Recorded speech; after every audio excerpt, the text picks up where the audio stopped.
raha araky ny lalàna dia fiara tsy azo nitondra mandeha ny camion araky ny soratra misy amin'ny vatan'izy ireny. Natao hitaterana entana izy ireny. Raha mitondra olona azy izy dia voafetra ihany ny isan'ny olona afaka mandeha amin'izany fiara izany. Ankoatra izay dia isan'ny teraka ny loza ihany koa ny fandehanana mafy vokatry ny fialana sy fitsoahana mpitandro ny filaminana mpandamina fifamoivoizana vao maraina satria dia vao maraimbe no niseho izany loza izany. Mikasika ny fiaraventy na camion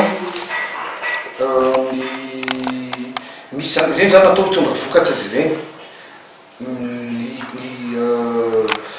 namena arahana zany izy ireny carte grise misoratra ao ny isan'ny olona azo noentina arakaraky le cabine zany misy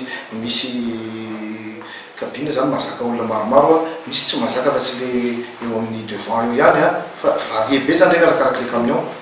Raha le tany amin'ny zorobeny fotsiny zany zao tsy tokony hitondra mpandeha mihitsy izy misoratra amin'ny vodin'ny camion aza hoe tsy mitondra mpandeha.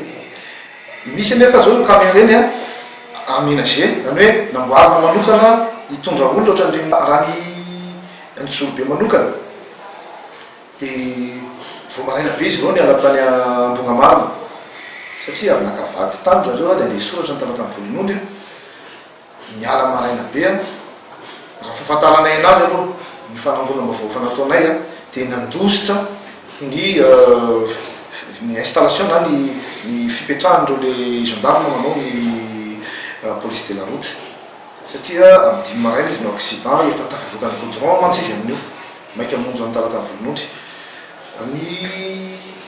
ny fijoroana vavolombelona rehefa atao anatin'ny fanadidina efa nataonay zany dia nandeha mafy koa izy io manamafy zany izay hoe fandosirana le gendarme izay anao pierre rehefa kelikely.